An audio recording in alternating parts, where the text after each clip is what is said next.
ഇത്ര സിമ്പിളാണ് കാരണം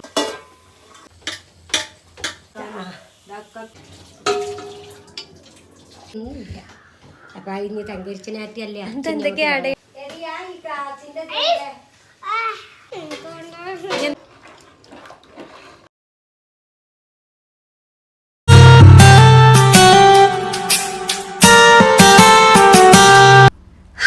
വെൽക്കം ബാക്ക്. എല്ലാവർക്കും സുഖാന്ന് വിചാരിക്കുന്നത്. അപ്പോൾ ഇതാ നമ്മുടെ നോമ്പിൻ്റെ ഫസ്റ്റ് ഡേ വ്ളോഗാണ് കേട്ടോ. അപ്പോൾ നമ്മൾ ഒരുപാട് വെറൈറ്റി റെസിപ്പികളെ വീഡിയോസൊക്കെ ഇതിൽ ഷെയർ ചെയ്യുന്നുണ്ട്. അപ്പോൾ നിങ്ങൾ വീഡിയോ സ്കിപ്പ് ചെയ്യാതെ കാണുക. അപ്പോൾ എല്ലാവർക്കും എങ്ങനെയുണ്ടായിരുന്നു നോമ്പ്, ക്ഷീണമൊക്കെ ഉണ്ടായിരുന്നോ എന്താണെന്നൊക്കെ നിങ്ങൾ കമൻറ്റ് ചെയ്യണം കേട്ടോ. ഫസ്റ്റത്തെ നോമ്പാകുമ്പോൾ എല്ലാവർക്കും ചെറിയ ചെറിയ ബുദ്ധിമുട്ടൊക്കെ ഉണ്ടാകും. ഇപ്പം ഭയങ്കര ചൂടുകാലമല്ലേ, അപ്പോൾ അതിൻ്റെതായ ബുദ്ധിമുട്ട് എനിക്കൊക്കെ ഉണ്ടായിരുന്നു.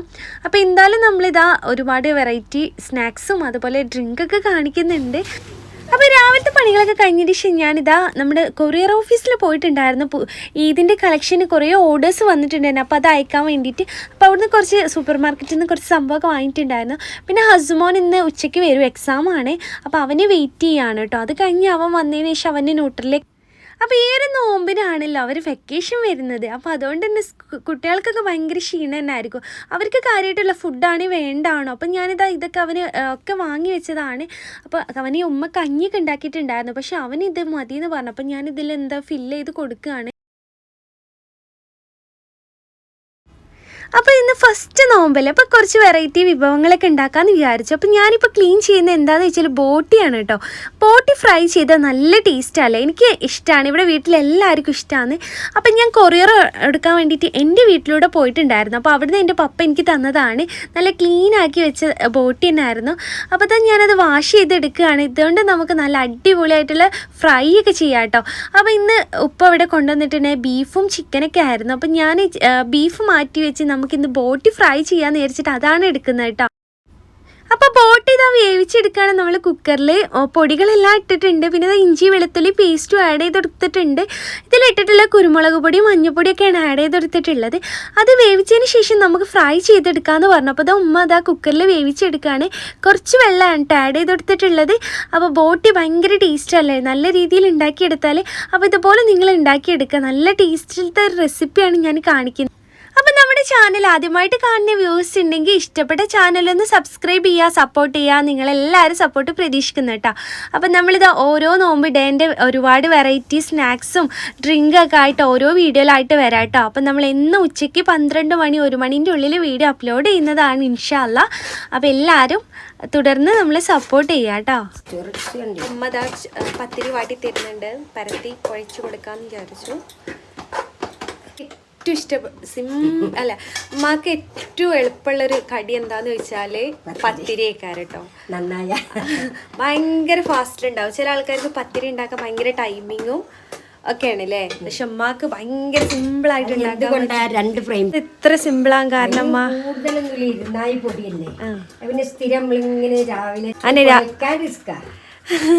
പക്ഷെ എന്നാലും ഉമ്മാക്ക് ഏറ്റവും എളുപ്പമുള്ള കടി, ചില ആൾക്കാർക്ക് വെള്ളപ്പം ഒക്കെ ആയിരിക്കും. പക്ഷെ ഉമ്മാക്ക് വെള്ളപ്പത്തിനാട്ടിലും സിമ്പിളായിട്ടുള്ള പത്തിരിയാന്നാ പറയുക. ഭയങ്കര ഫാസ്റ്റിൽ ഉണ്ടാക്കും കേട്ടോ ആള്. അപ്പോൾ ഇതാ ചിക്കൻ വറുത്തരച്ചൊരു കറീൻ്റെ റെസിപ്പിയാണ്. സിമ്പിളായിട്ട് ഉണ്ടാക്കാം കേട്ടോ. ഞാനിതാ കുക്കറിലേക്ക് കുറച്ച് വെളിച്ചെണ്ണ ആഡ് ചെയ്ത് കൊടുത്തിട്ടുണ്ട്. അതിലേക്ക് ഇതാ ഏലക്കായി പട്ടയൊക്കെ ആഡ് ചെയ്ത് കൊടുക്കുന്നുണ്ട്. അതൊരു നല്ലൊരു ഫ്ലേവറാട്ടോ. പിന്നെ ഇതിലേക്ക് ചെറുതായിട്ട് അരിഞ്ഞ് വെച്ചിട്ടുള്ള നമ്മുടെ സവാള ആഡ് ചെയ്ത് കൊടുത്തിട്ടുണ്ട്. ഒരുപാടില്ല, ഞാൻ 1.5 പീസ് സവാളയാണ് അരിഞ്ഞെടുത്തിട്ടുള്ളത്. അതിനുശേഷം അതൊന്ന് മിക്സ് ചെയ്തെടുക്കുക. പിന്നെ ഞാൻ കുറച്ച് ഉപ്പുകൂടി ആഡ് ചെയ്ത് കൊടുക്കുന്നുണ്ട്, പെട്ടെന്ന് ഒന്ന് വഴന്ന് കിട്ടാൻ വേണ്ടിയിട്ടാണ്.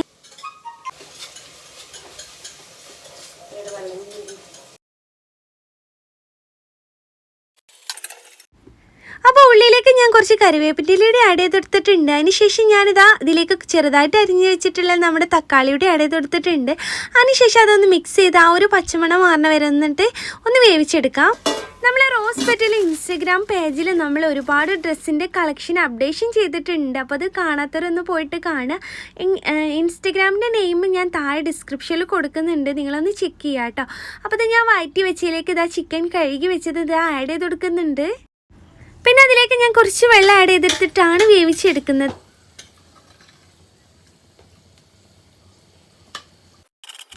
പിന്നെ ഇതാ നമുക്ക് തേങ്ങ വറക്കാൻ വേണ്ടിയിട്ട് ഞാൻ കുറച്ച് പാനിൽ വെളിച്ചെണ്ണ ഒഴിച്ചു കൊടുത്തിട്ടുണ്ട്. അതിലേക്ക് ഇതാ തേങ്ങ ആഡ് ചെയ്ത് കൊടുത്തിട്ടുണ്ട്. അതിനുശേഷം ചെറിയ ഉള്ളി, വെളുത്തുള്ളി, അതുപോലെ തന്നെ കറിവേപ്പിൻ്റെ ഇലയും മഞ്ഞൾപ്പൊടിയൊക്കെ ഒന്ന് വറുത്തെടുക്കുന്നുണ്ട് നമ്മുടെ തേങ്ങ. അപ്പോൾ അവിടെ സിമ്പിളായിട്ട് ഞാൻ വറക്കാൻ വെച്ചിട്ടുണ്ട്. ആ ഒരു ടൈമിൽ ഇതാ ഞാനിതിപ്പോൾ പത്തിരി പരത്തി എടുക്കുകയാണ്. കാരണം ഉമ്മ ബോൾസാക്കി വെച്ചിട്ടുണ്ട്, ബാക്കി ഞാൻ ചെയ്തോളാം എന്ന് പറഞ്ഞു. കാരണം കറിയും അതുപോലെ തന്നെ എന്തെങ്കിലും സ്നാക്സൊക്കെ ഞാനാണ് സാധാരണ നോമ്പിന് ഉണ്ടാക്കി കൊടുക്കാറ്. പിന്നെ അതുപോലെ തന്നെ പത്തിരി പരത്തി കൊടുക്കും ഉമ്മക്ക്. ചിലപ്പോൾ ഉമ്മ എന്നെ പരത്തും, പക്ഷേ ഇന്ന് ഉമ്മക്ക് നല്ല ക്ഷീണം ഉണ്ടെന്ന് പറഞ്ഞു. അപ്പം ഞാനിതാ പത്തിരിയോട് പ്രസ്സിൽ പരത്തി കൊടുക്കുകയാണ്. അപ്പോൾ അതൊരു വെറൈറ്റി ആയിട്ടുള്ള ഇഫ്താർ റെസിപ്പിയാണ് ഞാൻ കാണിച്ചു തരുന്നത്. നിങ്ങൾക്ക് സിമ്പിളായിട്ട് ഉണ്ടാക്കാൻ പറ്റിയിട്ടുള്ള ഒരു സ്നാക്സ് ആണ് കേട്ടോ. അധികം ഓയിലോ ഒന്നും ആഡ് ചെയ്യാതെ നമുക്ക് പെട്ടെന്ന് ഉണ്ടാക്കിയെടുക്കാം. അപ്പോൾ അതിന് വേണ്ടിയിട്ട് എന്താ ഞാൻ ചിക്കൻ ചെറിയ ചെറിയ പീസ് എടുത്തിട്ടുണ്ട്. അപ്പോൾ അത് നമുക്ക് ഫ്രൈ ചെയ്തെടുക്കാൻ വേണ്ടിയിട്ടാണ്. അതിന് വേണ്ടിയിട്ട് ഞാൻ മഞ്ഞൾപ്പൊടി, മുളക് പൊടി, അതുപോലെ ഇഞ്ചി വെളുത്തുള്ളി പേസ്റ്റ്, അങ്ങനെ എല്ലാം കൂടി ആഡ് ചെയ്തിട്ടൊന്ന് ഫ്രൈ ചെയ്തെടുക്കുകയാണ് ചെയ്യുന്നത്. അപ്പോൾ അത് നമ്മുടെ നേരത്തെ നമ്മൾ തയ്യാറാക്കി എടുത്തിട്ടുള്ള ആ ഒരു തേങ്ങ വറുത്തെടുത്തിട്ടുണ്ട്. അത് ചൂടാറാൻ വേണ്ടി മാറ്റി വെച്ചിട്ടുണ്ട്.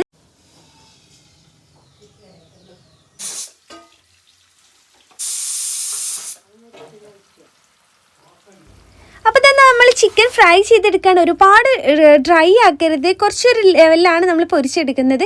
പിന്നെ നമ്മുടെ ചിക്കൻ കറി ഇവിടെ റെഡി ആയിട്ടുണ്ട്. ആ ഒരു ടൈമിൽ നമ്മൾ വറുത്തെടുത്തിട്ടുള്ള തേങ്ങ വെള്ളം കൂട്ടി അടിച്ചെടുക്കുന്നുണ്ട്. അതിനുശേഷം നമ്മൾ തയ്യാറാക്കിയിട്ടുള്ള ആ ഒരു കറിയിലേക്ക് ആഡ് ചെയ്ത് കൊടുക്കാം കേട്ടോ.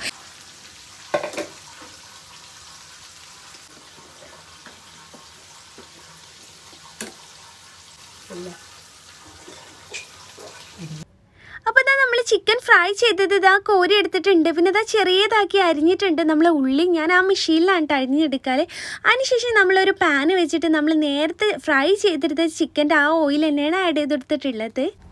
അതിലേക്ക് ഞാനിതാ മസാലകളൊക്കെ ആഡ് ചെയ്തിട്ടുണ്ട്. കുരുമുളക് പൊടി, മുളക് പൊടി, മഞ്ഞൾപ്പൊടി, ഗരം മസാല, ഇഞ്ചി വെളുത്തുള്ളി പേസ്റ്റ്, അതെല്ലാം കൂടി ഇട്ടൊന്ന് മിക്സ് ചെയ്തെടുക്കുകയാണ് ചെയ്യുന്നത് കേട്ടോ. അപ്പോൾ മസാലയൊക്കെ ആഡ് ചെയ്ത് കൊടുത്ത് അതിൻ്റെ പച്ചമണമൊക്കെ മാറി നല്ല രീതിയിലായതിനു ശേഷം ഞാനിതാ ചിക്കൻ്റെ പീസ് ആഡ് ചെയ്ത് കൊടുക്കുന്നുണ്ട്.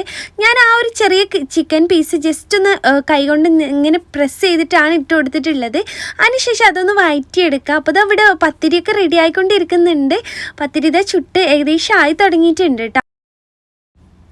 ഒരു കപ്പ് മൈദ ഞാനിതാ മിക്സി ജാറിലേക്ക് ആഡ് ചെയ്ത് കൊടുത്തിട്ടുണ്ട്. പിന്നെ ഞാൻ ഇതിലേക്ക് ആഡ് ചെയ്ത് കൊടുക്കുന്ന 2 കോഴിമുട്ടയാണ്. പിന്നെ 1 കപ്പ് പാലും, പിന്നെ 1 സ്പൂണ് നമ്മുടെ കുരുമുളക് പൊടിയും കുറച്ച് ഉപ്പുപൊടി ആഡ് ചെയ്തെടുത്ത് നല്ല പേസ്റ്റ് പോലെ അടിച്ചെടുക്കുന്നുണ്ട്.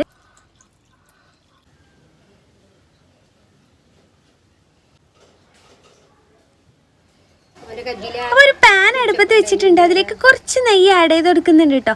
നെയ്യ് ഓപ്ഷനിലാണ്, നിങ്ങൾക്ക് വേണമെങ്കിൽ സൺഫ്ലവർ ഓയിൽ ആഡ് ചെയ്ത് കൊടുക്കാം. പക്ഷെ ഞാൻ നെയ്യിലാണ് ആഡ് ചെയ്ത് കൊടുത്തിട്ടുള്ളത്. അതിനുശേഷം നമ്മൾ തയ്യാറാക്കിയിട്ട് ആ ഒരു ബാറ്റർ കുറച്ച് ഒഴിച്ചു കൊടുക്കുന്നുണ്ട്. ഫുള്ളായിട്ട് ഒഴിക്കരുത്, ബാക്കി നമുക്ക് ആവശ്യമുണ്ട്. ആ ബാറ്റർ ഒഴിച്ചതിന് ശേഷം 2 മിനിറ്റ് ഒന്ന് മൂടി വെച്ചിട്ട് വേവിക്കുക. അതിന് ശേഷം നമ്മൾ തയ്യാറാക്കി വെച്ചിട്ടുള്ള ആ ഒരു കൂട്ട് മുകളിലൊന്ന് മൊത്തമായിട്ടൊന്ന് സ്പ്രെഡ് ചെയ്ത് കൊടുക്കുക. അതിന് ശേഷം നമ്മൾ ബാറ്ററിൻ്റെ ബാക്കി വരുന്ന ഭാഗം മുകളിലൂടെ ഒഴിച്ചു കൊടുത്തിട്ടുണ്ട്. നമ്മൾ സൈഡിൽ നിന്ന് ഇങ്ങനെ ഒഴിച്ചതിന് ശേഷം നടുവിലേക്ക് വരാം കേട്ടോ. അപ്പോൾ കറക്റ്റ് ആവും. അതിനുശേഷം ഞാൻ ചിക്കൻ്റെ പീസ് കുറച്ചുകൂടി മാറ്റി വെച്ചിട്ടുണ്ടായിരുന്നു നമ്മൾ നേരത്തെ അതിലിടുന്നതിന് മുന്നേ കേട്ടോ.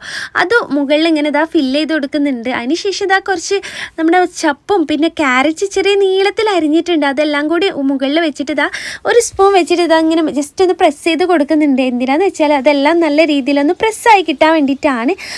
അതിനുശേഷം നമ്മളിതാ അടിയിലൊരു പാന് വെച്ചിട്ട് അതിൻ്റെ മുകളിലാണ് ഈ ഒരു ഫ്രൈ പാന് ഒരു പാത്രം വെച്ചിട്ടുള്ളത്. അങ്ങനെ നിങ്ങൾ ഫ്രൈ ചെയ്തെടുക്കുക. ഒരുപാടൊന്നും ടൈം എടുത്ത് വേവിക്കേണ്ട, സിമ്മിലിട്ട് വേവിച്ചാൽ മതി. അത് നല്ല അടിപൊളി ടേസ്റ്റുള്ളൊരു സ്നാക്സാണ്. അപ്പോൾ എല്ലാവരും ട്രൈ ചെയ്തിട്ട് നിങ്ങൾ ഫീഡ്ബാക്ക് അറിയിക്കുക. അപ്പോൾ ഇതുപോലത്തെ ഒരുപാട് സ്നാക്സ് ഒക്കെ ആയിട്ട് ഓരോ വീഡിയോയിലായിട്ട് വരാം കേട്ടോ. അപ്പോൾ ഇത് അടിപൊളിയായിട്ടുള്ളതായിട്ട് കിട്ടിയിട്ടുണ്ട്. ഒരു കേക്ക് രൂപത്തിലാണ്. ഇനി നമുക്കിത് ആവശ്യത്തിനുള്ളതിൽ കട്ട് ചെയ്ത് മാറ്റാവുന്നതാണ്. പിന്നെ ഒരു 2 വെറൈറ്റി ഡ്രിങ്ക് കൂടി കാണിച്ചു തരാം. ഇത് ഇക്കാൻ്റെ ഒരു റമദാൻ സ്പെഷ്യൽ ആയിട്ടുള്ള ഡ്രിങ്കാണ് കേട്ടോ. കാരണം എല്ലാ നോമ്പിനും ഉണ്ടാക്കുന്ന ഒരു സ്പെഷ്യൽ ആയിട്ടുള്ളൊരു സംഭവമാണ്. നല്ല അടിപൊളി ടേസ്റ്റാണ്, ക്ഷീണമൊക്കെ മാറാനും ബെസ്റ്റാണ് കേട്ടോ. അപ്പോൾ എന്തൊക്കെയെന്ന് വെച്ചാൽ ഇതിൽ പൊതിനി, അതുപോലെ തന്നെ ക്യാരറ്റും, പിന്നെ ഒരു ചെറിയൊരു ഇഞ്ചിയും, പിന്നെ അതുപോലെ തന്നെ നമ്മുടെ മുസമ്പിയുടെ ആഡ് ചെയ്ത് കൊടുത്തിട്ടുണ്ട്. അതിനുശേഷം കുറച്ച് പഞ്ചസാരയുടെ ആഡ് ചെയ്ത് കൊടുത്തിട്ട് നല്ല രീതിയിൽ അടിച്ചെടുക്കുക. നല്ല കുറച്ച് നീട്ടി അടിക്കണം കേട്ടോ. അതാണ് ഇതിൻ്റെ ടേസ്റ്റ്. നല്ല തിക്കായിട്ട് അടിക്കരുത്. അപ്പോൾ ഇതെന്തായാലും നിങ്ങൾ ട്രൈ ചെയ്ത് നല്ല ക്ഷീണം മാറാൻ ബെസ്റ്റായിട്ടുള്ളൊരു ജ്യൂസാണ്. വേറൊരു ജ്യൂസ് കൂടി ഞാൻ കാണിച്ചു തരാം. അപ്പോൾ ഇതാ തണ്ണിമത്ത വെച്ചിട്ടുള്ള വേറൊരു ജ്യൂസ് കൂടി ഞാൻ കാണിച്ചു തരാം കേട്ടോ. തണ്ണിമത്ത ഞാൻ ചെറിയ ചെറിയ പീസാക്കി നമ്മൾ അരിഞ്ഞെടുക്കുക. അപ്പം ഞാനിതാ ജസ്റ്റ് ഈ ഒരു മെഷീനിലിട്ടിട്ടാണ് അരിഞ്ഞെടുക്കുന്നത്. നമ്മളിതാ കത്തി വെച്ചിട്ട് ചെറിയ ചെറിയ കുത്തിയിട്ട് ചെറിയ ചെറിയ പീസാക്കിയാൽ മതി, നല്ല ടേസ്റ്റാണ്. അപ്പം ഞാനിതാ ഇങ്ങനെ ഒരു മെഷീനിലിട്ടിട്ട് അടിച്ചെടുക്കുകയാണ്. ഇങ്ങനെ പീസാക്കിയതിന് ശേഷം 2 പ്രാവശ്യം ഒന്ന് പ്രസ് ചെയ്ത് കൊടുത്താൽ മതി. ഇതാ കുഞ്ഞായിട്ട് കിട്ടും. അപ്പോൾ അതുകൊണ്ട് നിങ്ങൾ മിക്സിയിൽ അടിച്ചെടുക്കരുത് കേട്ടോ. മിക്സിയിൽ ഒരിക്കലും ചെയ്യരുത്. നമ്മൾ ജസ്റ്റ് കത്തി കൊണ്ടൊന്ന് ചെറിയ പീസാക്കാനേ പറ്റുള്ളൂ. അപ്പോൾ തണ്ണിമത്ത ചെറിയ ചെറിയ പീസാക്കി ഞാനിത് അരിഞ്ഞെടുത്തിട്ടുണ്ട്. അതിനുശേഷം ഞാനിതിലേക്ക് പാലും നമ്മുടെ മെയിനായിട്ടുള്ളൊരു സംഭവം ഉണ്ട്, അത് ഞാൻ കാണിച്ചു തരാം. അപ്പം നമ്മൾ നേരത്തെ തയ്യാറാക്കി എടുത്തുള്ള ജ്യൂസ് ഇവിടെ റെഡി ആയിട്ടുണ്ട്. അപ്പോൾ ഞാൻ കുറച്ച് പാൽ ആഡ് ചെയ്ത് കൊടുക്കുന്നുണ്ട്. അതിനുശേഷം നമ്മുടെ മെയിനായിട്ടുള്ള താരാണ് റോഹബ്സ. അത് നമ്മൾ എല്ലാ സൂപ്പർ മാർക്കറ്റിലും അവൈലബിൾ ആണ്. അപ്പോൾ ഇതൊരു വേറൊരു ടേസ്റ്റാണ് കേട്ടോ. അപ്പോൾ ഈ 3 ഇൻഗ്രീഡിയൻസ് ആണ് ഞാൻ ഇതിൽ ആഡ് ചെയ്ത് കൊടുക്കുന്നത്. പഞ്ചസാര ആഡ് ചെയ്ത് കൊടുക്കണമെങ്കിൽ ആഡ് ചെയ്ത് കൊടുക്കുക. ഇതിൻ്റെ മധുരം തന്നെ അത്യാവശ്യമുണ്ട്. അപ്പോൾ ഇത് 3ആണ് നമ്മുടെ അടുത്ത ഡ്രിങ്ക് എന്ന് പറഞ്ഞാൽ. അപ്പോൾ എല്ലാവരും ട്രൈ ചെയ്യുക, നല്ല ടേസ്റ്റാണ് കേട്ടോ. അപ്പോൾ ക്ഷീണം മാറാനും അടിപൊളിയായിട്ടുള്ള 2 ജ്യൂസാണ് ഞാൻ കാണിച്ചിട്ടുള്ളത്. അപ്പോൾ ഈ ഒരു 2 ഡ്രിങ്കും ഞാൻ കാണിച്ചു തന്നിട്ടുള്ള ആ സ്പെഷ്യൽ ഇഫ്താർ സ്നാക്സൊക്കെ നിങ്ങൾ ഉണ്ടാക്കിയിട്ട് നിങ്ങളെ അഭിപ്രായങ്ങൾ കമൻറ്റിൽ അറിയിക്കുക കേട്ടോ. അപ്പോൾ ഞാൻ 2 വലിയൊരു പാത്രത്തിലാണ് തയ്യാറാക്കി എടുത്തിട്ടുള്ളത്. കാരണം ഇപ്പോൾ വെള്ളത്തിനാണല്ലോ നല്ല ദാഹം. നമുക്ക് ഭക്ഷണത്തിനായിട്ടിലും വേണ്ടത് ഈ ഒരു ചൂടത്ത് വെള്ളം തന്നെ, വെള്ളത്തിന് തന്നെ ദാഹിക്കുന്നതോ. അപ്പോൾ നമ്മുടെ സ്നാക്സും ഇവിടെ കട്ട് ചെയ്തെടുത്തിട്ടുണ്ട്. അതിൻ്റെ ഹസുമോന് വേണ്ടിയിട്ട് കട്ട് ചെയ്ത് കൊടുത്തതാണ് കേട്ടോ.